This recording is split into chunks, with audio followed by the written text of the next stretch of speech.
faut la donner. Non, j'ai tenté. À moins que tu dises que tu Non, mais j'ai un scotch, mais... tu en veux un scotch,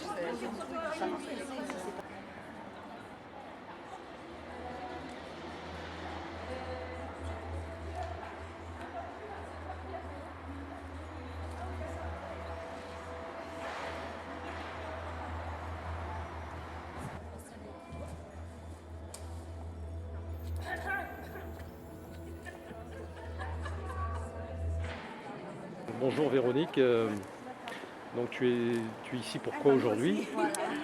Je suis ici pour qu'en France, le droit d'expression puisse être respecté.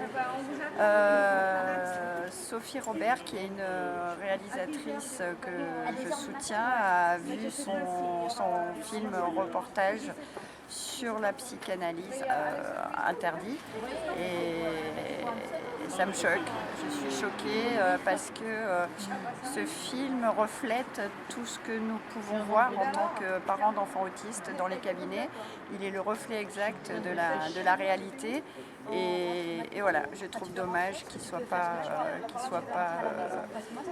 puisse pas informer le grand public parce que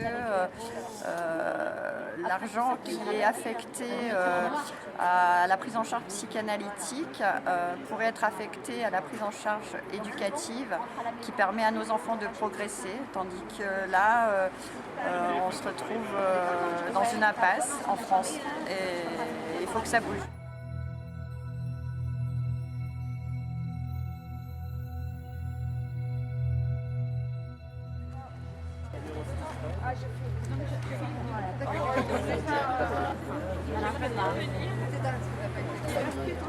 Si quelqu'un a besoin de feutre... je sais plus du tout.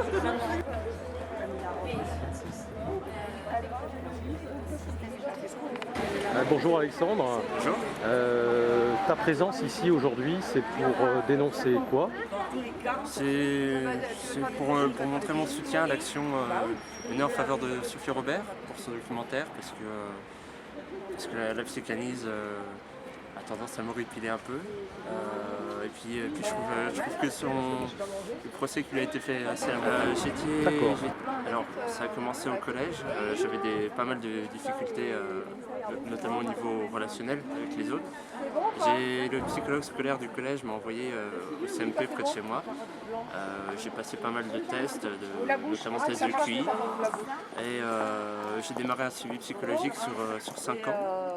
Et c'est quelques années plus tard que j'ai appris que j'étais Asperger. Ok. Penses-tu que tu as bénéficié de quel genre d'aide en fait? L'accompagnement, le fait de se sentir compris par une psychologue qui connaissait mes difficultés. J'ai aussi rapidement connu des associations, notamment une qui m'a beaucoup apporté sur le plan humain et sur plein de choses. Voilà. D'accord. Est-ce que c'est des techniques comportementales dont tu as bénéficié ou comportementalistes ou pas? Alors, pas vraiment. J'ai connu un groupe d'habilité sociale avec d'autres jeunes qui a été très instructif. Pardon. Okay. Très utile. D'accord.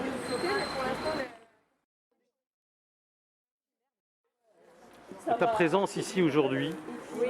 c'est pourquoi? Alors, c'est pour soutenir Sophie Robert. D'accord. 2 ans sont passés depuis le mur et puis la censure, elle est toujours là. D'accord. En fait, qu'est-ce qu'elle a mis en évidence, Sophie Robert? Je peux tomber montrer justement ce que j'ai écrit. Parce que c'était le choc en 2011 quand le mur est sorti. Et puis après, il y a eu la censure. On était nombreux à la soutenir. En 2012, on a eu les recommandations de la HAS. Déjà, ça a fait un grand changement. Et notamment, c'est le mur qui a mobilisé les associations, qui a réuni les gens pour faire de la pression pour que les recommandations sortent. Et puis on a eu le 3e plan autisme. Bon, c'est pas forcément ce qu'on attendait, mais voilà. C'est un bon début. Je trouve que c'est le mur qui a tout déclenché. Donc on doit beaucoup à Sophie Robert. Voilà. Ah oui. Oui, il y a même pas... Tu vas faire le tour dans le café. J'ai imprimé dessus. Ok. Ok. Là, comme ça. Je suis courageuse, mais quand même. Tu t'appelles comment? Je m'appelle Anne-Sophie. Ok. Je suis la maman d'Arnaud. Ok, tu es là pourquoi aujourd'hui? Pour soutenir le film de Sophie Robert, Ouais. pour soutenir le mur, parce qu'effectivement on a eu le même parcours que ce qui est décrit dans le livre, que ce qui est décrit dans le film. D'accord, et toi en particulier, c'était quoi par exemple? J'ai le droit de citer, Ouais, enfin pas des j'ai des comptes à rendre. Ouais, d'accord. 2 ans de CMPP, où on m'a dit que le problème était moi, mon mari aussi, il a eu droit. Et s'il mangeait pas, c'est parce que je savais pas cuisiner, s'il dormait pas, c'est parce qu'on avait pris dans notre lit. D'accord, S'il parlait pas, c'est qu'on lui en avait pas créé le besoin.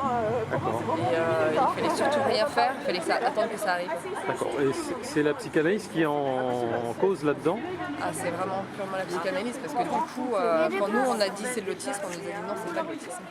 D'accord, c'est pas de l'autisme, d'accord. C'est sûr, c'est pas de l'autisme. D'accord, ok. Qu'est-ce qui s'est passé après pour sortir de cet enfer, on va dire? Il s'est passé qu'on a regardé la télé qui avait envoyé spécial Francis Perrin et là on a vu Louis et Louis c'était Arnaud. D'accord. Ils avaient le même âge et c'était les mêmes signes.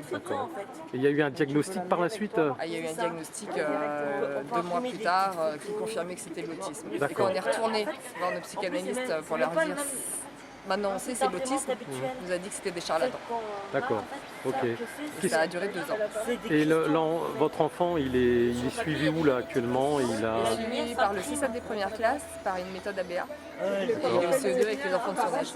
D'accord, ok. Et il était supposé être inscrit en hôpital de jour. D'accord. Il a fait des progrès depuis? Ah bah c'est énorme. Il parle, il mange, il rit, il a des copains, il va aux anniversaires. Voilà. Et après il y a encore beaucoup de choses à faire, mais il va beaucoup mieux. Ok, Et puis il est heureux, il joue avec ses frères. super. Super.